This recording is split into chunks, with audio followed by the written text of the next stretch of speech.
Hola queridos amigos, bienvenidos al nuevo programa de En Perspectiva. Tenemos María y yo hoy con nosotros a don José Luis Rubio, que es actualmente párroco de la diócesis de Valladolid y forma parte de la Comisión de la Beatificación por la causa de la Reina Isabel la Católica. Él ha estado con nosotros en otro programa hablando, explicándonos cosas de la beatificación, cómo se empieza, bueno, todo el proceso, pero nos habíamos quedado cortos en el tema porque queríamos que nos contara cosas que normalmente no se sabe, porque Isabel la Católica la conocemos a través de la historia, pero lo que más nos interesa es su parte espiritual, su parte de santidad. Y por eso queríamos, don José Luis, que hoy empezáramos, pues que nos relatara las virtudes que destacaría en la reina, porque en cuáles de ellas es modelo, ¿eh? Y bueno, así empezar. Muy bonito el tema que vamos a tratar sobre Isabel la Católica en este nuevo programa.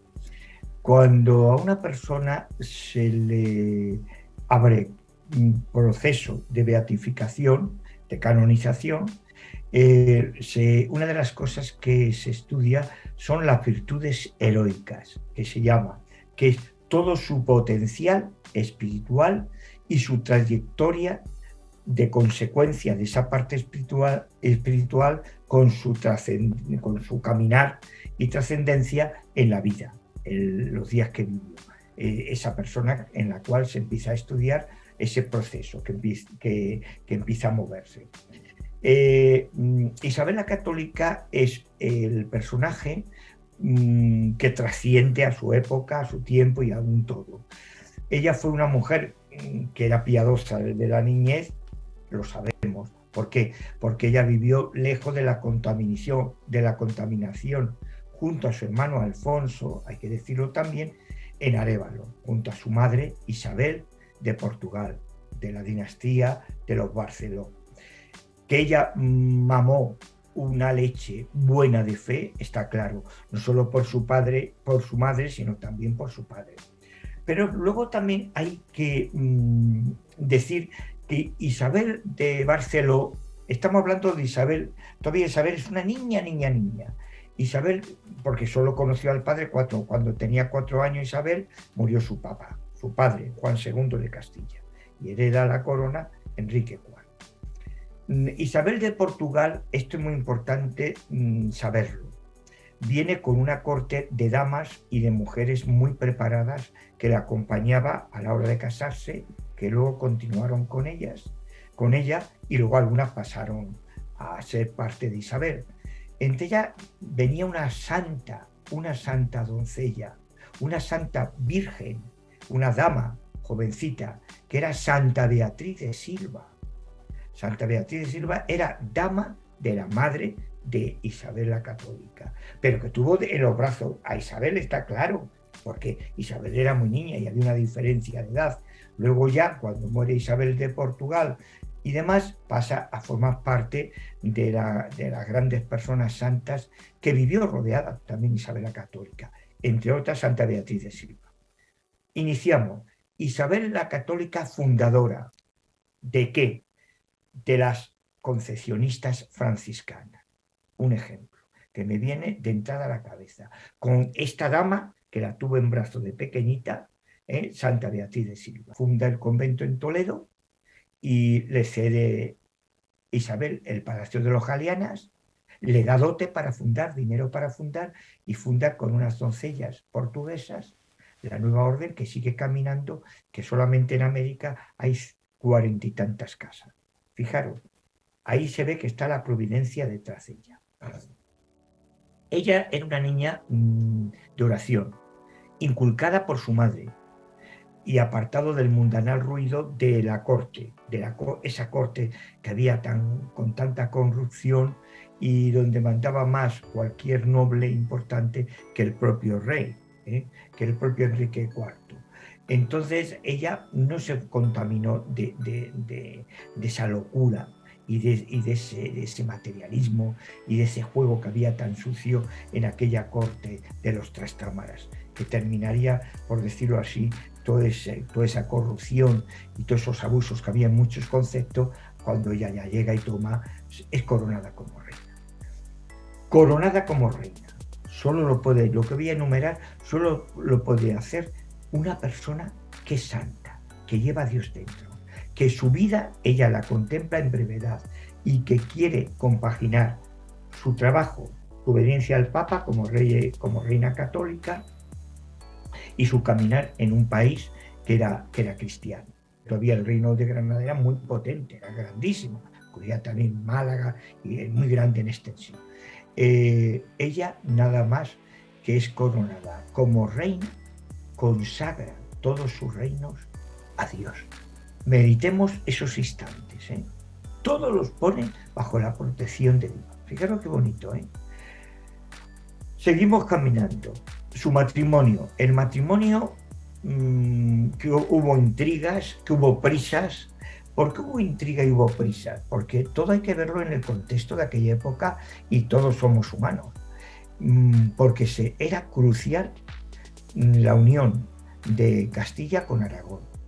Y estaba tocando a su fin un tiempo pasado, un tiempo que ya era decadencia, una nobleza que estaba totalmente en no solo en la corrupción, sino en los abusos de poder. Y entonces ella, cuando se casa, que se casa canónicamente el 19 de octubre, un 19 de octubre del año 1469, en el Palacio de los Viveros de Valladolid, de la familia de los Viveros de Valladolid. Carrillo, porque claro, tenían que pedir dispensa al Papa, porque eran primos. El Papa estaba enfermo, el correo electrónico no existía, ni existían los telegramas, ni telégrafos, y no otra época, ni existía lo digital, eran los mensajeros y tardaban semanas. Carrillo apañó porque daba por hecho de que el Papa iba a autorizar esa unión para que la boda se realizara. La boda fue correcta y fue realizada. Luego el siguiente Papa, el Sixto IV, ya da la bula de dispensa por ser primo. Tenía Isabel XVIII y Fernando XVII años. Nos podemos hacer una pregunta. ¿Y si Isabel se entera?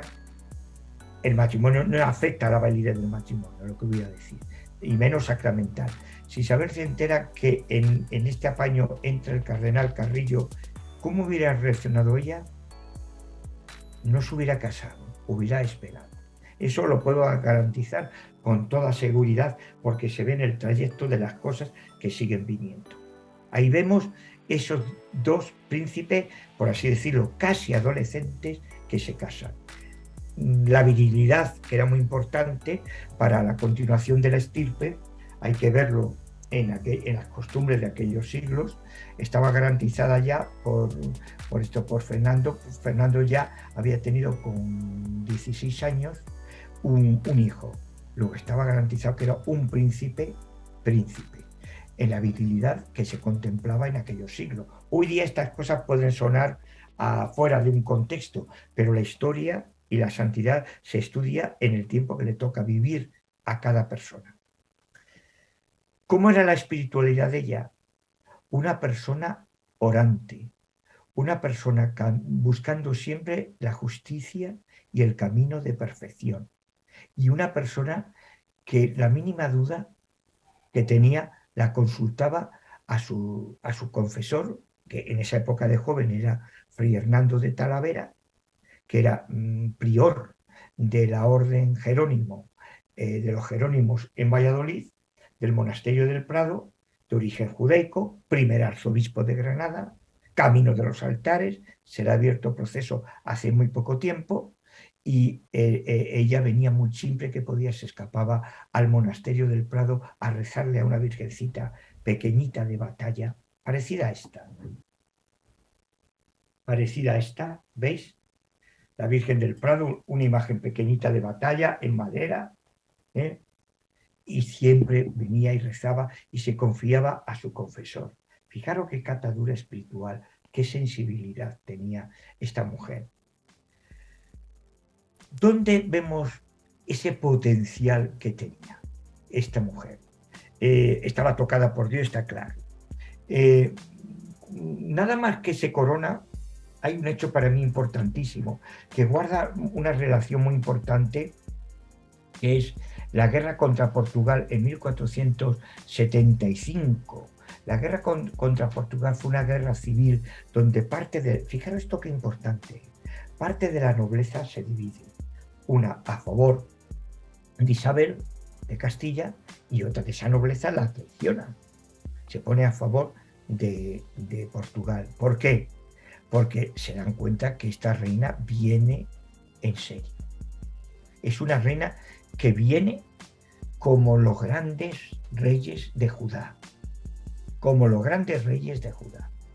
Viene mandando con seriedad y sobre todo conociendo muy bien lo que es ese mundo cristiano, esa religión católica, apostólica, romana. La guerra la gana Castilla en un año y hay un hecho importantísimo, donde se ve ahí un primer paso de ese potencial que llevaba como mujer Isabel dentro. El gran perdón desde Toledo, desde la iglesia, de esa iglesia tan preciosa de San Juan de los Reyes, da a todos los vencidos, a aristócratas y no aristócratas. Perdona todo. Eso fue un gesto para mí, es uno de los gestos más grandiosos de esta mujer. Que detrás de ese gesto había política, por supuesto, pero primaba la parte de Dios, la parte religiosa, la parte de su bondad de corazón. ¿Dónde vemos también su misión? La evangelización de las Canarias. Por ejemplo, las Canarias, los guanches, estaba sin evangelizar, eran unas islas. Cuando dicen, es que eso es de Marruecos ahora, mire usted, si eso es antes de los reyes católicos, como Ceuta y Melilla, viene antes de los reyes católicos. Fijaros lo importante que es. Y da la evangelización de las Islas Canarias, que fue en el año 1478. Esto es otro hecho, misionera, 1478. Matice de su santidad, crean las escuelas palatinas. Ahí va a la par también con su esposo, iban los dos a la par. No quiere decir que ella fuera por libre, los dos iban a la par. Luego hay que valorar a la par también a los dos. Lo que pasa es que los matices de santidad en muchos conceptos solo lo tenía ella, porque Fernando bastante tenía con estar en las batallas, en las guerras y conservando los estados que tenía de ese imperio. Aunque no se hubiera descubierto América, tenía las dos Sicilias, tenía en Italia, tenía el milanesado, la parte del norte, tenía la mitad de Francia para abajo, era el Rosellón, que pertenecía a la corona de Aragón, como toda Cataluña y toda esa parte, y la parte del País Vasco francés, toda esa parte, las Landas, todo eso pertenecía a la corona de Castilla. Vemos, por ejemplo, lo importante que son las escuelas palatinas. ¿Qué son las escuelas palatinas? Los reyes católicos se dieron cuenta de lo mal formada que estaba la clase política. Apuntemos clase política de ayer y clase política de hoy, para los que lo están viendo. Entonces se dieron cuenta que era crucial para tener un futuro formar de una manera seria, culta y perteneciendo a esa civilización que era cristiana, a esa nueva casta aristócrata y esa nueva casta que iban a ocupar grandes puestos en la política de ese futuro imperio, que ellos no se imaginaban que todavía iba a descubrirse las Américas.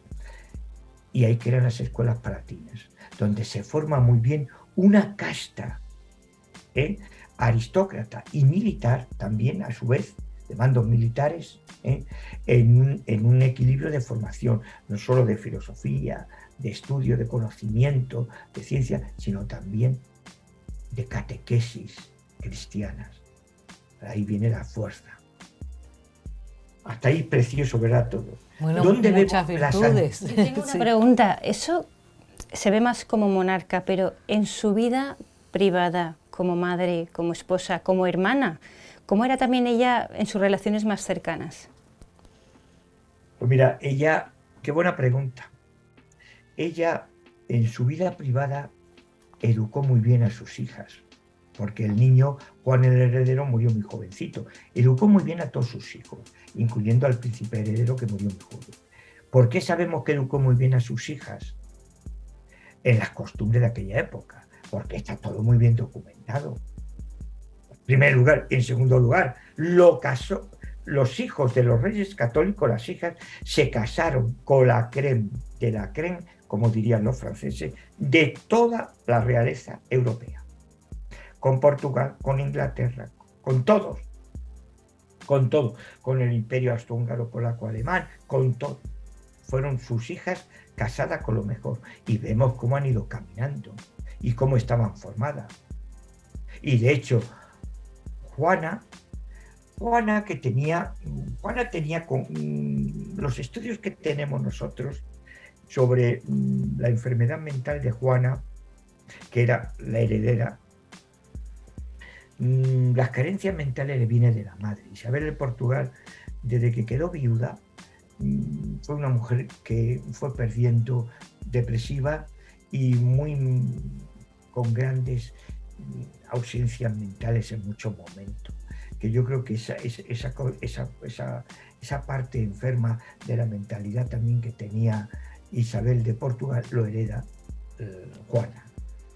Juana, lo que le ocurre es que tiene un añadido para mí muy grande, formada como estaba por Isabel, porque la que formaba era Isabel. Fernando estaba en la batalla siempre, iba a estar allí sentado, pero el ejemplo de Fernando iba a la par de Isabel. El príncipe perfecto de Maquiavelo es Fernando el Católico, no nos olvidemos, ¿eh? El príncipe perfecto. El problema que tuvo añadido, por ejemplo, Juana, que choca con una educación que venía alemana, Felipe el Hermoso, y entonces choca una educación libertina. Ella no estaba acostumbrada a conocer esos conceptos. Esta pobre chica, esta princesa y luego reina, no estaba acostumbrada, y ahí viene un show en ella, pero ahí vemos también la formación que daba ella. Podemos decir otro hecho muy importante, por ejemplo, de ellos personal, en el túnel del tiempo, nos metemos y retrocedemos a la toma de Granada, que duró 10 años. Funda un campamento de jaimas que se quemó, que se llama Campamento de la Santa Fe. ¿Os parece poco ese nombre? Campamento de la Santa Fe. ¿Sabéis la ciudad más antigua de los Estados Unidos de América? ¿Cómo se llama? Santa Fe. Santa Fe. Y en ese campamento que se quemó y que luego se hace y existen los restos, muy bien conservados, por cierto, de la ciudad de Santa Fe, vemos cómo cae prisionero Boabdil en una de las emboscadas. Y por estrategia militar le da la libertad. Ahí entra la política de Fernando e Isabel. Pero tiene que dejar una prenda y deja a su hijo primogénito, el príncipe heredero. Y este príncipe heredero, la reina se encariña con este niño moreno de pelo ensortijado, y ella le dice que le respeten sus raíces islámicas. Sabe ella que no es su cultura, su civilización, que pertenece a otra. Fijaros eso, lo importante que es. O sea, lo importante que son esas cosas. Y lo respeta. Al final, cuando ya toman Granada, el 2 de enero de 1492, una de las cosas que tenían en prenda, que era el príncipe heredero, parte con su padre al destierro ya. Fijaros, ¿dónde podemos probar la santidad de ella? Cosas que a simple vista pueden atraer a la gente. En la Capilla Real de Granada se conserva las cosas más íntimas, que donde están enterrados los restos de los reyes católicos, como la espada de don Fernando el Católico. Pero hay algo que lo supera a todo. Se conserva todas las tablas de devoción de Isabel la Católica. Ella acumuló un montón de pintura religiosa, a la cual, de flamenca la mayoría, a la cual ella rezaba, miraba, pedía, lloraba, derramaba su fe. Es impresionante. Se han editado libros, editados por la Capilla Real de Granada y la Diócesis de Granada, sobre las tablas de devoción de Isabel, de piedad y belleza, se llama el libro, y sobre todo el libro de reliquiario, donde aparecen reliquias muy curiosas. Un clavo de la cruz de Cristo. Igual que el que está, el clavo verdadero es el que está en la iglesia de la Cruz de Roma, pero de ahí se sacaba con auténticas iguales y se daba a personas que tenían un significado para la Iglesia universal muy grande. Isabel la Católica tiene ese clavo, por ejemplo, y reliquia de un montón de santos. Y figura también cómo le visitan de la parte de Georgia, de Ucrania, le vienen a visitar un grupo llamado los abades para tener relaciones diplomáticas y comerciales de la parte de Georgia. Vemos también la reina, su parte espiritual, cómo rezaba en familia. Ella vivía en su familia, la ternura. Fue una mujer que tampoco paró, estuvo trajinando toda la vida, porque la corte de los Trastámara, de los reyes católicos, fueron una corte itinerante. No dejaron de cabalgar. No tenían, por así decirlo, un palacio ahí y de ahí no salían. No. Eran itinerantes. Tenían las casas reales, por toda la geografía de España, divididas tanto en Medina como existe también Arévalo, en muchos sitios, y ahí se iban desplazando la corte. Las casas reales se autoabastecía de todo, de leña, de calefacción, de comida, de aves de corral, de todo, de leche de cabra, de vaca, de todo, se autoabastecía. Y ello era una corte itinerante. En su corte itinerante nunca faltó una capilla con el Santísimo. Nunca.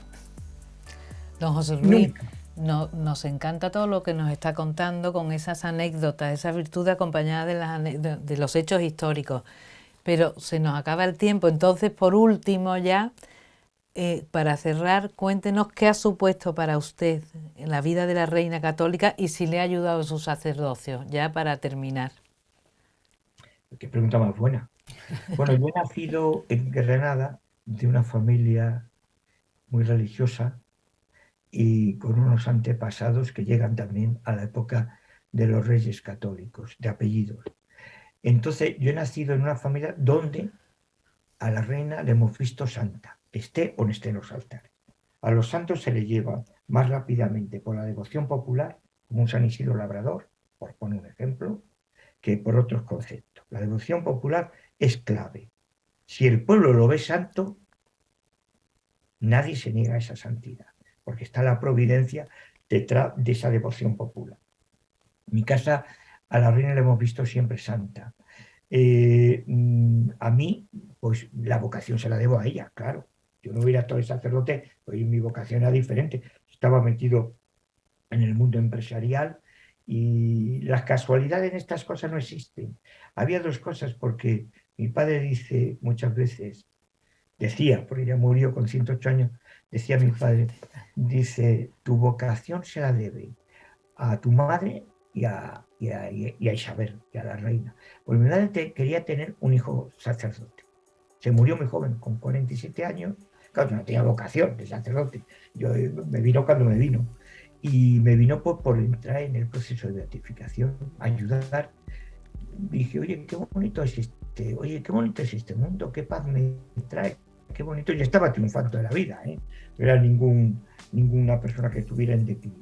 Estaba triunfando en todos los conceptos y entonces dije, qué bonito, Y sin querer me fui metiendo poco a poco, sin decirle a nadie nada, porque no quería tener presiones ni de familia, ni de mis amigos, ni de nadie.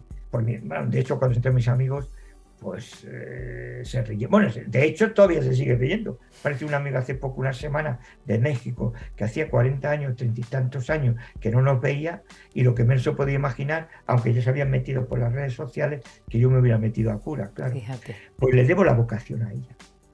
Vocación a ella. Y la felicidad que tengo. Ha sido una vocación tardía. ¿Qué edad se ha metido ese sacerdote? Yo me he ordenado con 50 y tantos años. Fíjate, qué maravilla. Yo me para casado, porque mi vocación era, mi estructura mental y mi vocación era para estar casado. No lo he hecho de menos, pero sí que he hecho de menos haber tenido unos niños, todas esas cosas que tienen tanta ternura son cosas tan bonitas que Dios ha puesto para cuando dos personas se quieren, continúa la estirpe, pero, oye, no me arrepiento, vivo feliz y fíjate por dónde voy a morir sacerdote. ¡Uy, qué maravilla! Y con la causa de la beatificación de Santa Isabel. Se nos acaba el tiempo, pero don José Luis, muchísimas gracias. Hablamos otro programa más cosas. Eso, muchas gracias y amigos, hasta el próximo programa.